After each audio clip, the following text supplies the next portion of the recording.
Welcome to the Pacesetter Pod, where we explore and reveal the perspectives, insights, and approaches to deliver great results and growth in your agribusiness through better execution. Here's your host, the Integration Pacesetter, Joe Mosier. Welcome, Pacesetters of Agribusiness, to another episode of the Pacesetter Pod, where we amplify voices from across the agricultural industry. We aggregate those perspectives and work to elevate our collective thinking around strategy execution. I'm your host, Joe Mosier. In today's episode, I'm sitting down with Joey Caldwell, CEO of Tennessee Farmers Cooperative. Now, TFC is a federated co-op that's owned by 49 local cooperatives in the state of Tennessee, as well as 27 associate members in nearby states. And taken together, it represents an ownership base of more than 50,000 members.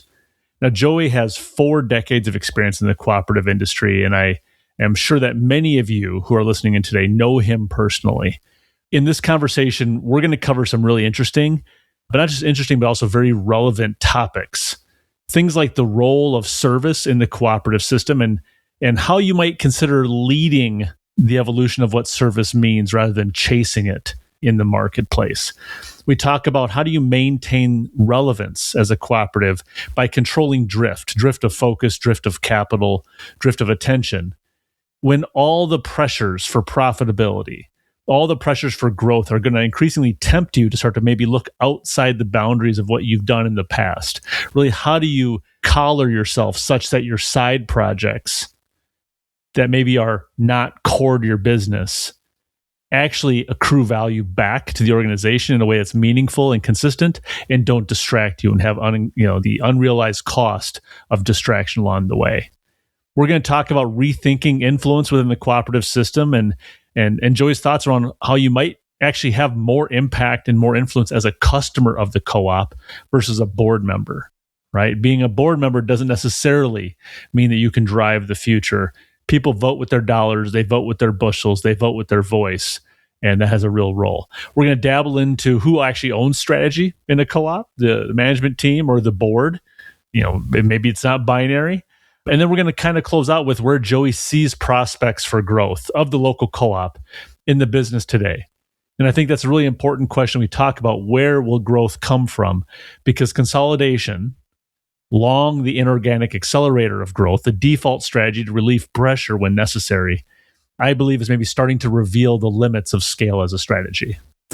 Now, before we start today, a quick reminder to please like and subscribe to the podcast. Wherever you get your podcasts, you can do it right now. Please consider leaving us a review to let us know how we're doing. It's the very best way you can support the show, and it does not cost you a thing. Thank you again for tuning in today. And with that, here's my conversation with Joey Caldwell of Tennessee Farmers Cooperative. Joey, I am really excited to have you on the show today. There's a lot of questions I want to pepper you with, but we're just going to go ahead and get started. There's a lot of discussion these days. There has been for some time, but these days really around what is the cooperative there to do within the agricultural community and the industry. And, a big piece of what we hear about, I hear more and more folks writing and talking about is the fact that the cooperative is effectively a service organization. But that doesn't necessarily answer the question, because that can be cut 1,000 different ways in terms of definitions. And so, I'd be very curious to start a conversation today with, from your perspective, what is the role of service within the cooperative business model, and how would you even sort of define service in that context? This is a good question, Joe. And actually, it's the perfect question, and the one we should ask really every day, because that changes. It's changed. I've been in the co-op system over 40 years, and it's not the same as it was 40 years ago for sure. Fundamentally, it's the same. But what that service looks like, it changes with our customers. And if there's one driver that continually influences and should continually influence what the co-op is and what the co-op should be, you just have to point to how our customers have evolved. Of course, when we talk cooperative system, sometimes that's multi-layered. If you think about cooperatives cooperating with each other, we all provide different services at different level. But the most important thing is to be focused on that customer today. What are his needs or are their needs, and what can the cooperative do to serve those. Now, the cooperative, it started with that basic premise. It's to help individual producers do things that they really couldn't either do for themselves or couldn't do very well for themselves. So if you keep that in mind, if we keep that in mind going forward, then we'll evolve, and those services will become different. Some of those today would be ones we couldn't envision 40 years ago, because as we get into not just beyond basic goods, and that's really where we started, is basic goods. It's just supply of goods that weren't readily available, or the quality of those goods weren't consistent. And then as we moved forward, we got into things like application services. Then we got into processing, grain handling certainly is a big one. And then as technology has advanced, we've gotten to be, a lot of cooperatives, especially in the agronomy space, have gotten to be service providers from a technology perspective. You think about precision ag and ag tech. Now we get into scouting, we get into AI, we get into robotics. Those are things that certainly some growers are large enough to explore individually, but by and large, many are not. And I think that's a great sort of longitudinal recap of how it has evolved. What's interesting is sometimes they feel like they're incremental and they're accumulative. So we got into providing agronomic products. Then we got into providing agronomic product application. Then it became precision application. Now there's a lot of the data and technology around it. So you can follow the breadcrumbs. But do you think the co-ops are doing enough? I don't mean to ask a leading question here, but are they doing enough to sort of look at the non-obvious adjacent services? I'm thinking of facilitating succession planning discussions, right? Ag lending needs are met. We provide financing through, John Deere financing, and those sort of vehicles are out there. But are we going back to the sort of fundamental principles of we need to do for farmers what farmers can't do for themselves, and then work from there back to find those new, novel, non-obvious sort of service offerings? Well, it's interesting that you say that. Those are the kind of things that throughout my career I've wondered, what if, or what could we do beyond what we do today? And we should constantly. Now, to answer your question, do we do enough?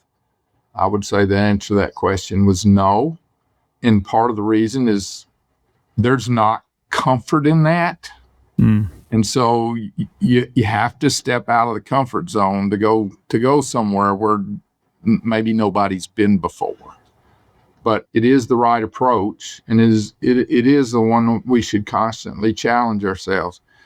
Over the years, as I've helped to try to train and develop salespeople, and I never really liked calling them salespeople, because I always felt like we'd use agronomists, we'd use other terms to describe, because I wanted them to always have the mindset that you're in the business to help this customer succeed. So that's the basis and the premise of the way I want you to approach the customer. So in that, it challenges them to get into that space to where you ask questions that are not really related directly to the product, not really related to the services that we have, but what are the things that we can do for a customer that would help. And when we say success can be measured in different ways. It's not just about economics. Sometimes that's about convenience. It's about time. It's about what are the constraints that you have that, keep you from spending time to be able to try new and different things. But yeah, it's to develop that mindset that really puts us in a position we're asking leading questions. And to be honest with you, you got to be a little nosy sometimes. And this is kind of the statement that I was getting to. The customer really doesn't know what he wants until he knows what he can have. And so sometimes you have to sort of create, what if you could have this? would that be valuable for you? And oftentimes the response was, well, I've never really thought about it. And there's where you innovate in what you could do that maybe we haven't done before or we haven't tried before. It's really interesting. One of the concerns we hear sometimes is, increasingly, particularly in smaller local co-ops and businesses in rural communities, we're starting to pull talent from non-farm backgrounds. And I myself, I did not grow up in an agricultural community at all. So, it's very real. There's folks across this industry that don't have a farming background. And we sort of wonder, okay, are those folks going to have the service orientation? Are they going to understand what it means to blow and go at harvest? Is they going to understand what it means to say, we're going to be applying on Sunday because that's what the weather is allowing us to do. That's the window to apply or replant, wherever it might be. And so this has been this kind of lingering question and challenge. But there's a flip side here. This kind of mindset you're talking about, folks that aren't going to be bound by historically what the co-op has already done, but actually reverse engineer, what does the farmer need? Yeah, I still think there's clearly a role for folks with a farming background, no doubt. But I wonder if the turnover and the kind of talent that we're getting in the industry, does that create an opportunity for us to be better asking those questions? Or is it really agnostic to whether you have a farming background or not? I'm just wondering how we can accelerate that behavioral instinct to ask those questions. It's a good question.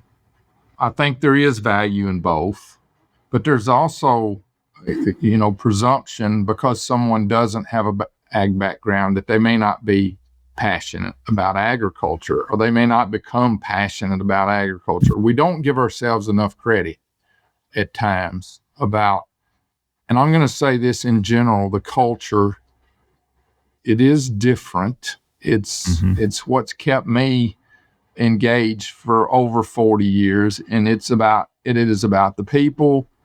It is about sort of, I guess you'd say, sort of grassroots, foundational. What we do is, when it comes at the end of the day, most of us in this industry are passionate about, about feeding people, about some of those things that make for a better society, for a better environment.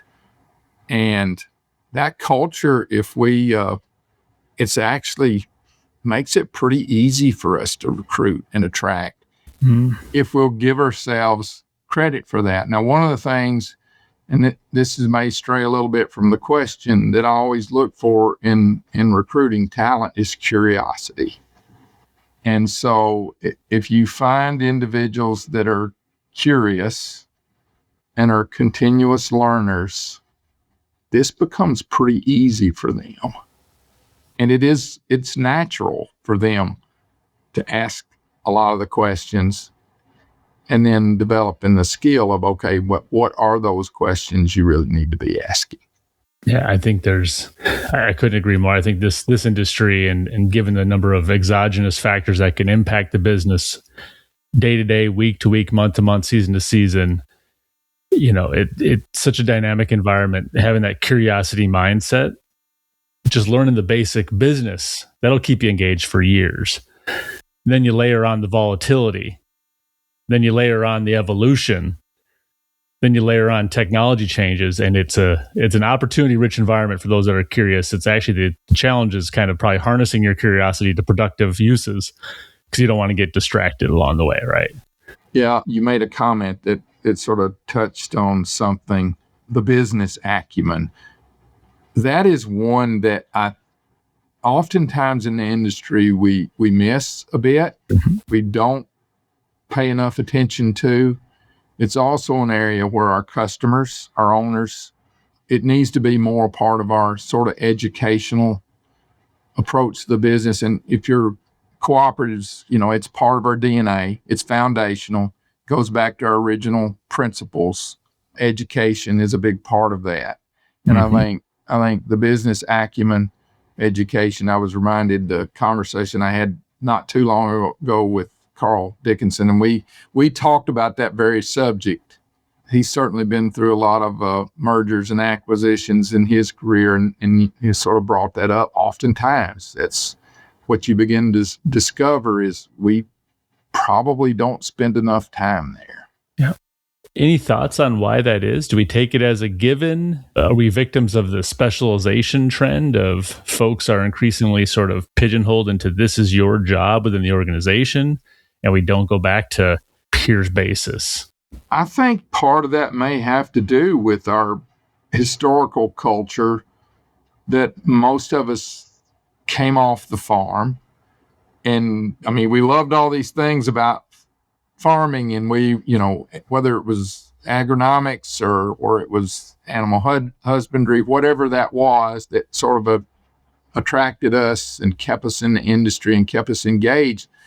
That's where our passion often was.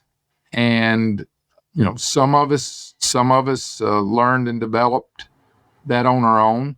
But I would say, even if you go back to the, university level education, even for ag business majors, they understood that importance, but I'm not sure they were necessarily that passionate about it.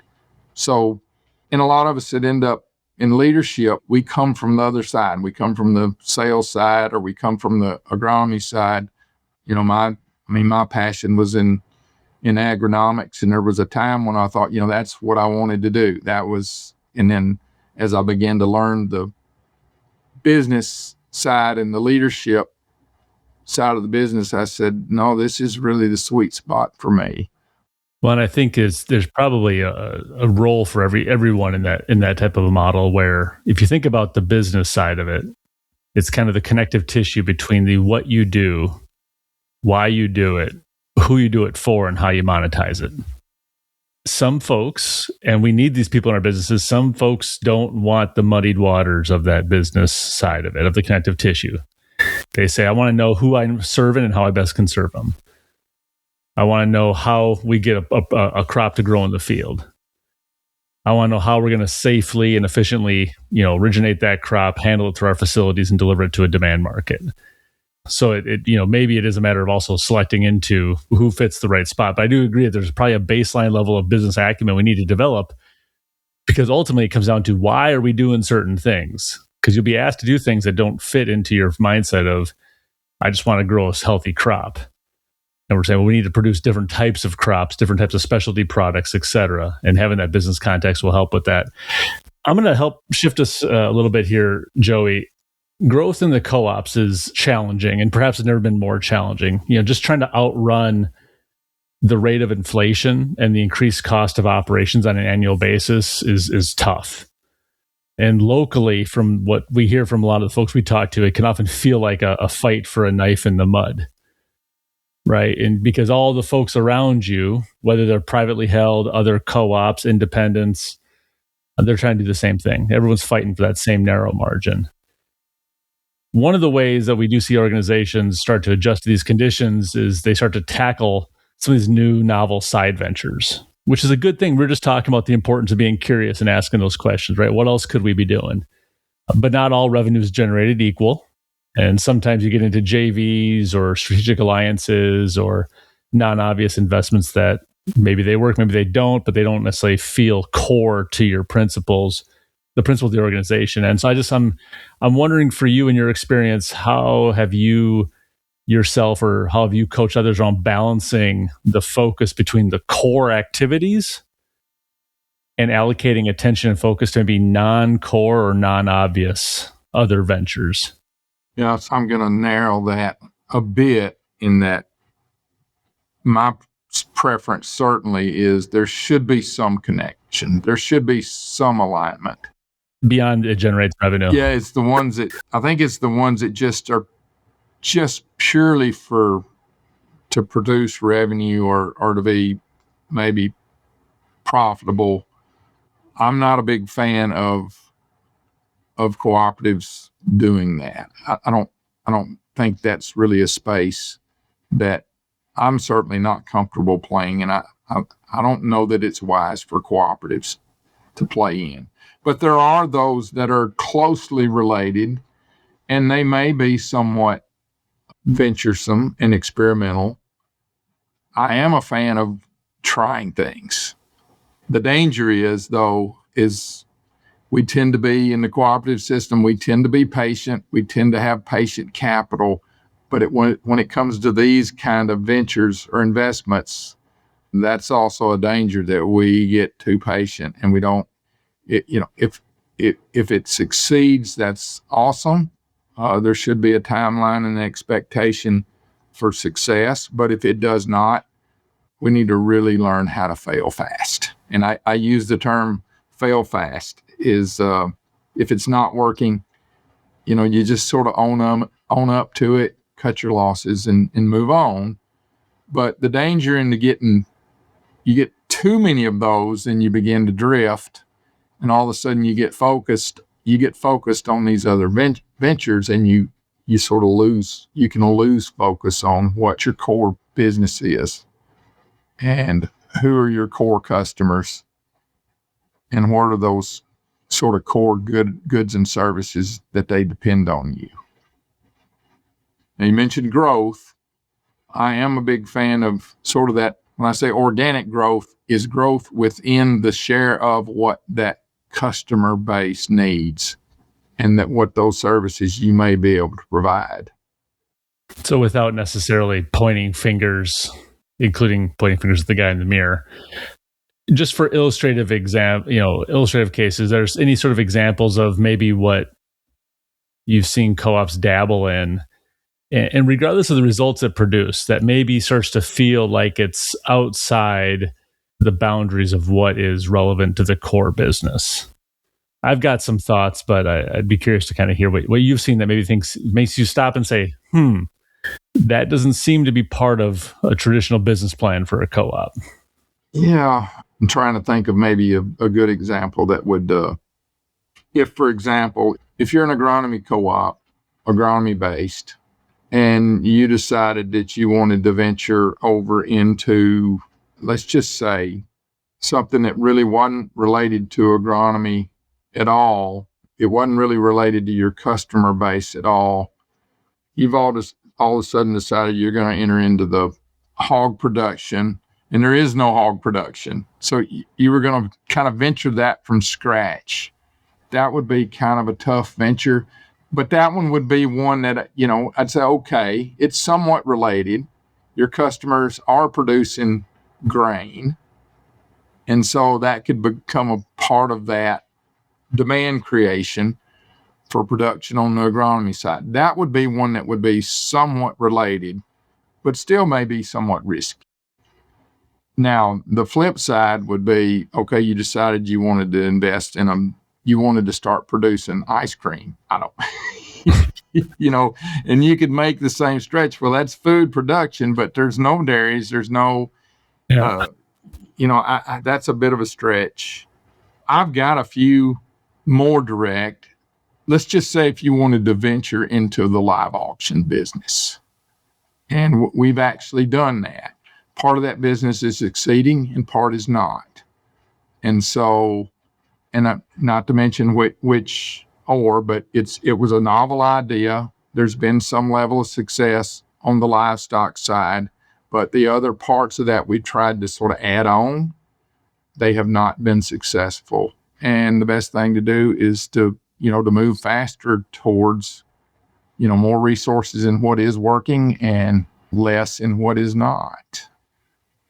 Entering and processing grain, those kind of things are usually they require a lot of capital, and they could cause you to sort of lose focus on what your core is.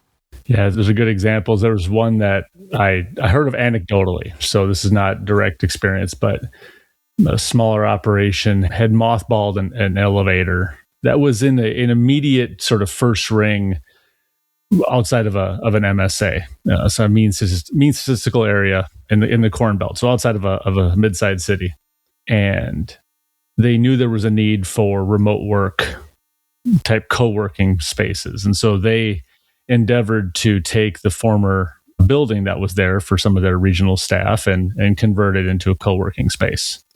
2-story building. Maybe could house up to 30 people, a variety of, booths, tables, phone rooms, etc. And I think the objective, as I understand it, was let's generate enough revenue that we're going to cover the cost of that building and its taxes. We can meet a community need. We have more remote workers that don't want to work out of their homes and they need reliable broadband internet, et cetera. And we can, frankly, keep activity in our building. Well, what happens then all of a sudden now is you're investing in trying to design what is a good co-working design. You need architectural experts, et cetera, because that's not what co-ops are good at. You need someone that's available 24/7 to keep the servers running, keep the internet strong. The heat and air conditioning have to work. This is not your typical scale operator who's going to grumble when the air AC goes out, but ultimately they're going to open the window and just deal with it with a fan on and keep dumping trucks. These are folks that are paying for a seat in that building. And so over time, you suddenly have this co-op that is now a property management company. Nothing to do with why you exist. You'd be better off subletting that building to somebody else that wants to be a property manager, right? So I do think that this idea around the drift of relevance and what ultimately starts to consume management's attention. Some of these side projects will consume a lot of capital. Some will consume very little, but attention is very valuable. Focus is very valuable. It's all a scarce resource. And so I think it's wise to sort of say, look, are these the things that we're doing, are they anchored in our reason for being? Do they actually meet an existing need of our customers? And are we, frankly, the right ones to be doing it? This reminds me of something, and this is maybe more from a historical perspective, because I think at times cooperatives have done well with this, and there have been other times not so much. But one of the basic principles is for cooperatives to cooperate with each other. And oftentimes those things that we could scale up collectively, and I'm thinking about those things at a macro level. You talk about fertilizer, energy, some of those things. Could we have done better over time? Probably so. And I'm not saying there's no success in the space, but I think we could have done better, and we still have opportunities to do better, to cooperate, especially when it comes to those things that we can share at a high level.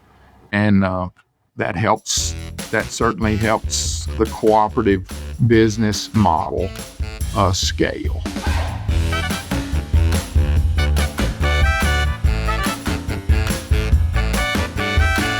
Poorly executed mergers and acquisitions destroy more value than they create. They can set your company back years. To defend your firm's position in the marketplace, you need access to the leading practices that unlock the greater potential of your people, processes, and systems. If you are undertaking a company transformation or pursuing an acquisition as a vehicle to grow, set up a call with Joe by visiting www.moshercg.com. Well, I think, is it cooperative principle number 6, I think? The cooperation among cooperatives, it's a means for effective service to members and trying to strengthen the system. But I wonder, just thinking out loud here, Joey, co-ops looking to work together to do things that remove inefficiencies from the system, that maybe reduce the cost to serve. It can feel to a member, if I put myself in their shoes, that it may make economic sense, but it sure feels like the reins of how decisions are made are being pulled further and further away from my local representation. There's too many examples to ever get to sort of one single truth on that. But do you think that that's a fair interpretation by members? Do you think there needs to be more trust that cooperative leaders are looking for these ways to collaborate, even when it maybe diminishes local decision rights over a particular service offering? It's still justified. How do you weigh those cost-benefit decisions when you evaluate that at a local level? Yeah, so it's both. That local engagement is important. How we do that is important. The danger is oftentimes when cooperatives, they move to consolidation. Sometimes they lose it's not that they lose the local governance. I mean, it's important, but it's not really the big factor. The factor is the local engagement. I've told board of directors before, understand you have way more influence over this business as a customer than you do as a board member. It's just, you have certain things, decisions that you have to be responsible for. You got to be responsible for hiring the general manager or the CEO. That's probably your number one responsibility. Yes, you're responsible for the strategy, but oftentimes that strategy is led by management and referred to governance because they generally don't. I mean, yeah, you spend 1 or 2 days at a strategy retreat. That's not real engagement. But as a customer, you're continually having influence on that business and the direction. So it's staying engaged with those customers that are willing to engage and willing to participate.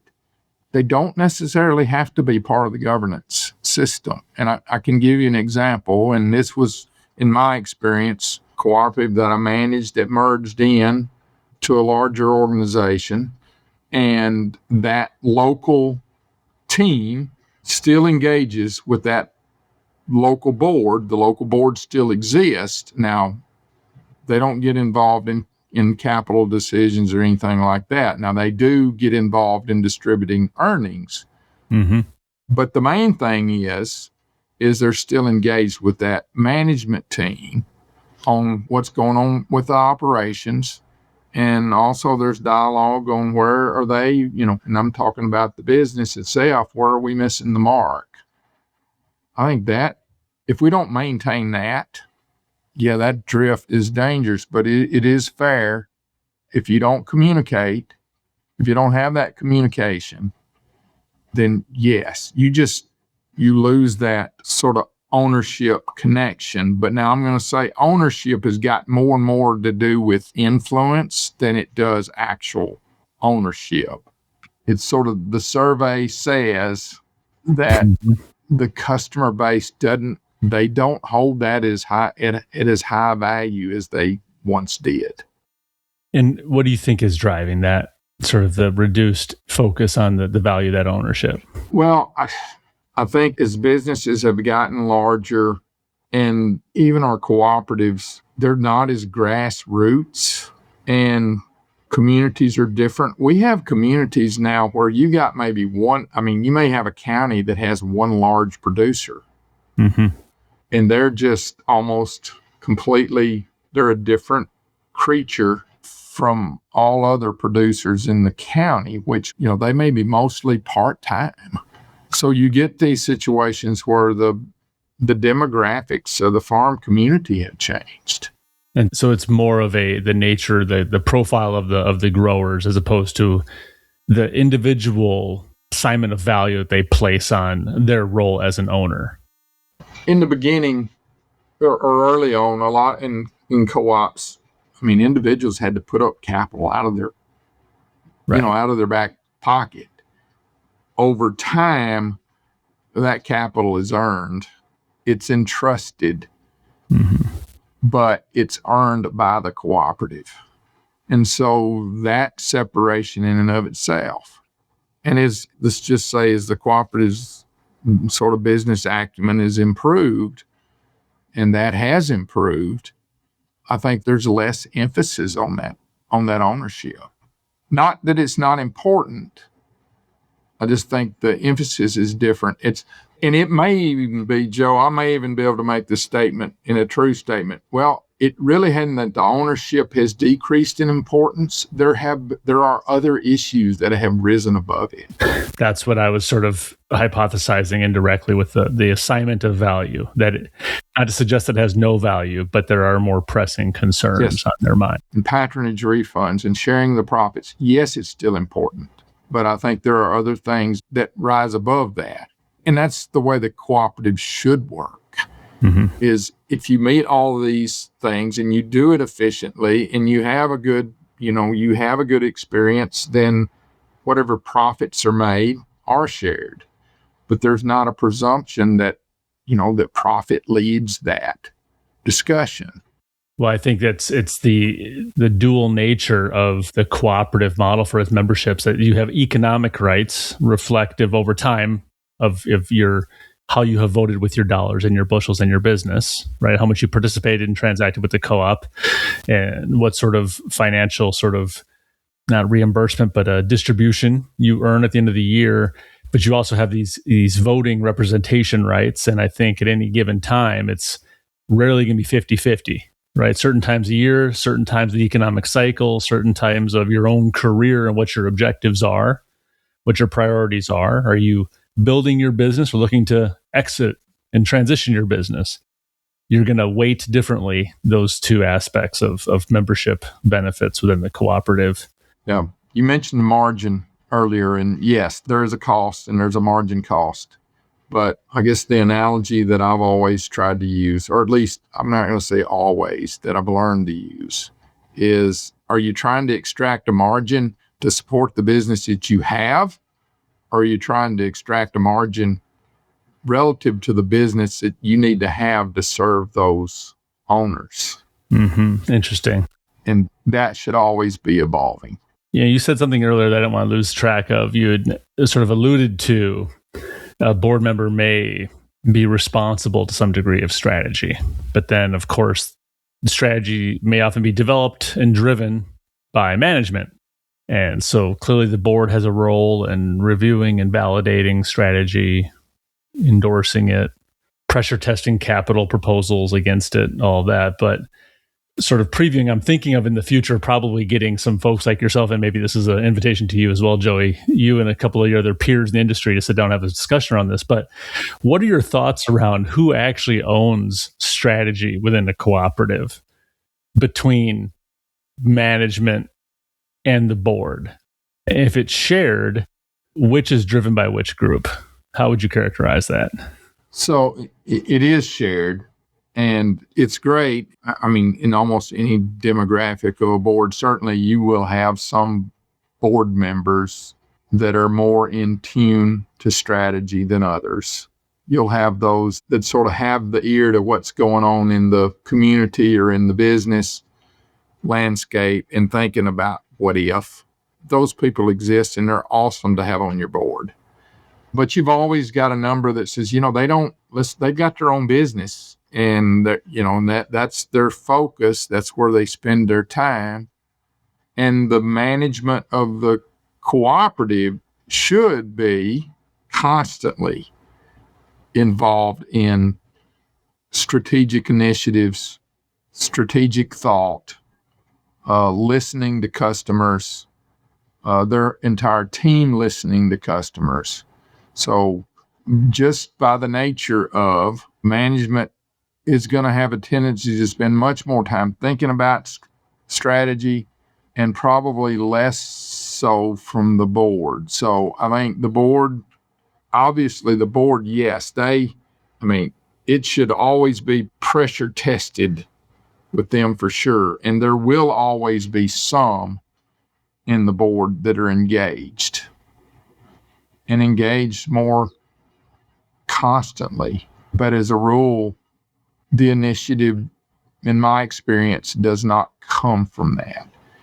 And they understand their side of the business. Now, this is beginning to be much more complicated today than it used to be because the customer base out there for the cooperatives is much more diverse in some ways than it used to be. Now, we think about diversity historical, we think about agronomy, animal, we think about they were diversified operations, but now that diversity may be in other business ventures. You've got a lot more farm to table ventures out there. You got ag tourism, and you've got some that have just ventured into even non-related businesses, much like what we talked about cooperatives.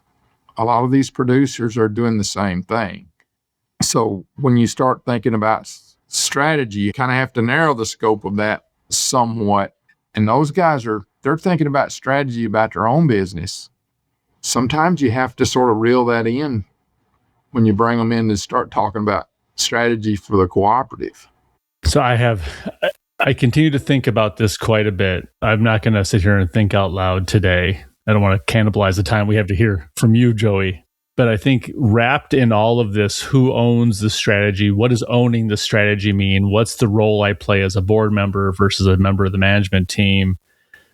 to your point, we have to look at the evolving nature of the operation. So you have, in some cases, the co-ops are such a significantly bigger, more complex organization than it's ever been, that those board members, they look to their parents who served before them to say, what do I do? And their parents say, I don't even know what that business is anymore, right? There used to be a plane that would fly over the field and spray chem everywhere, and we'd just take the gravity wagon to town in October, and that was kind of it. And now it's text alerts and mobile applications and everything else. So you have that. Then you have other cases where sometimes the farming operation is arguably competing with the co-op because the amount that they've invested in the farm and their own physical infrastructure and their capabilities. So I do think it's a very interesting topic, and it's made more difficult by the fact that you're not applying some sort of a framework around who owns strategy to a static state of what does a co-op look like relative to its members. I mean, there's so many variables in there.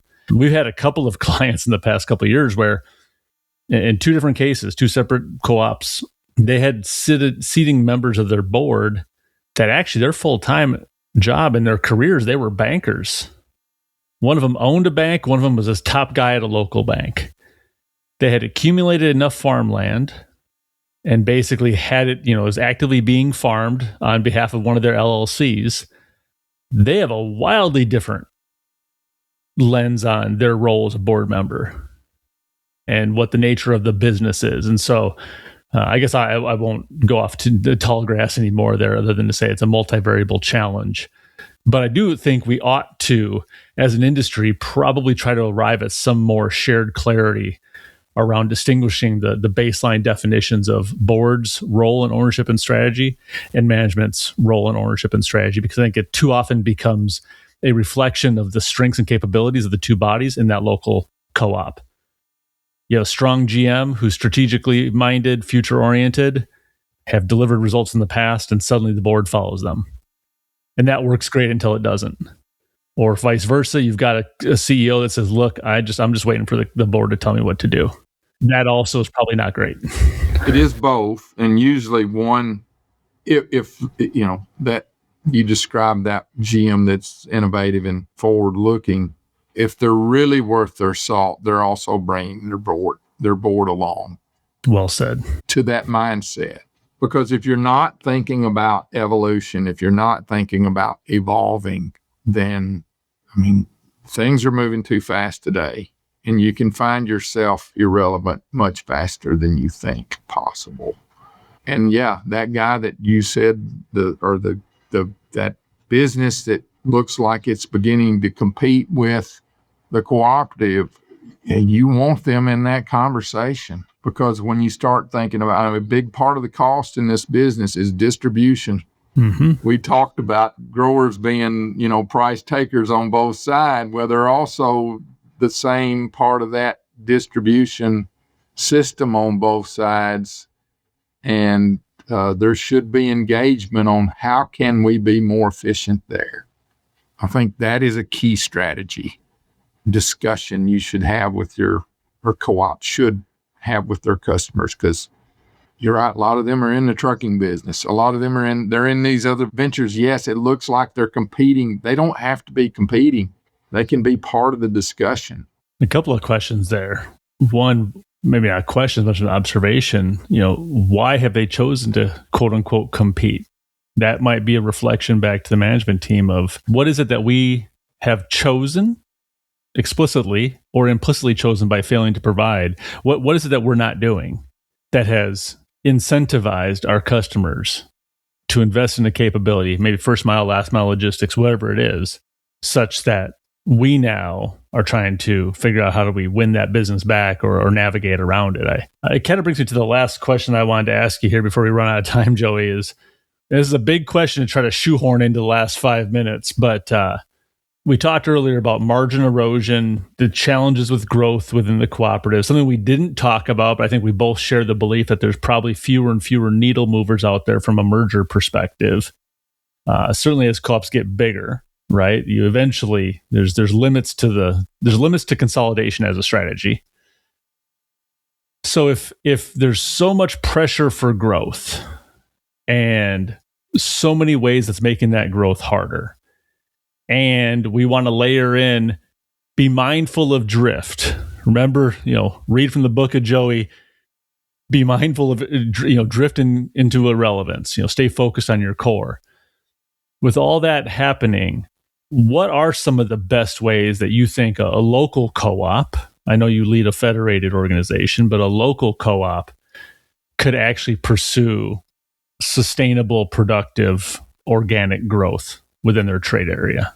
Well, one is, we talked about this, is an assessment of what are those opportunities. And that would be like, you take inventory of what are we not doing for growers today that we could be doing in the future. That's the organic growth. Now, you mentioned some of the costs that we're dealing with, that have happened. We had free money for a long time. We had cheap energy. And now all of a sudden that begins to look differently. Just staying ahead of that by organic growth is going to be a challenge. So we have to we do have to evaluate our cost structure. And it's easy to go, well, we can just grow our way past this. I think that can be dangerous. Pay attention. Let the data tell us what the data can tell us. I mean, even when I think in the example about the customer in the trucking business, the best thing we could do is share data. Okay, what's it costing you? An analysis of what's costing you, and can we do that? Can we do that more efficiently? And if you can, that's a growth opportunity. To that, sorry to cut you out there, but to that point, if one of your producers is running 10 trucks, you don't necessarily just take your ball and go home and say, well, they won that business, I'm not going to play anymore. You ask that question, well, why did they choose to do that? And what are the economics of them doing that? And as you said, push comes to shove, you have a viable, compelling alternative to that. Say, what if you, Mr. Farmer, Mr. and Mrs. Farmer, what if you didn't need to run 10 trucks anymore because we could do X, Y, Z? They may say, great, are you buying trucks too? Because I'm happy to get rid of this fleet. It's the back to your earlier point, I think you said it was sometimes customers don't know what they want until they know what they can get. And they may not want to do something that they're actually doing. That might be also a way to have them do less. Well, they may have their own application, but they don't understand the opportunity for efficiency. And I'm not saying that, some are not very efficient, but to have those conversations and to understand and to share that information, listen, I've been in the application business and I've worked that where, especially you get into the larger customers that own the most equipment tended to be the biggest customers for that service. Mm-hmm. Because generally what you could provide for them is that extra half a machine or 3/4 of a machine and make that efficiency factor. And then over time, I've seen that go to where you end up doing, you may be up, if you're hiring the right talent and using the right technology, then you may actually at some point be able to convince the customer, well, we can save you some money here and do even a better job. But in reality, oftentimes, most of the learnings come with working with those producers and sharing information. It does not have to be either or. It can be both. That's right. Well, I think that is a great place to leave it. Joey, I know we when we talked prior to having you come on the program, I was excited to have you on. We had a long list of things that we hypothesized we could speak about. Certainly didn't get to all of them, but we didn't expect to. I appreciate your perspectives, even after 40 years in the industry. I know you spent a lot of time looking in the mirror and challenging how you do things and how you think about the business and how you can influence and develop others. And I think that's a really important piece of not just legacy building for yourself, but for the next generation of talent that comes behind you. So I want to applaud and thank you for doing that. And of course, just thank you for taking the time out of your schedule to join me on the podcast today. Thanks, Joe. I mean, you can tell I'm a little passionate about the business. Just a little. I certainly don't mind sharing my thoughts and, anything we can do to improve the cooperative system and more importantly, that we can help our customers and our owners and our producers to be more successful. Yeah. Very well said and well intentioned and well lived. Well, thank you very much for joining us today. And to our listeners, I appreciate you as always being part of the Pacesetter Pod community, taking the time from your own schedules to listen in and consider different ways that you can turn strategy into outcomes in your agribusiness. Thanks for joining us today, and I look forward to having you with us next time right here on the Pacesetter Pod. This is thepodcastfactory.com.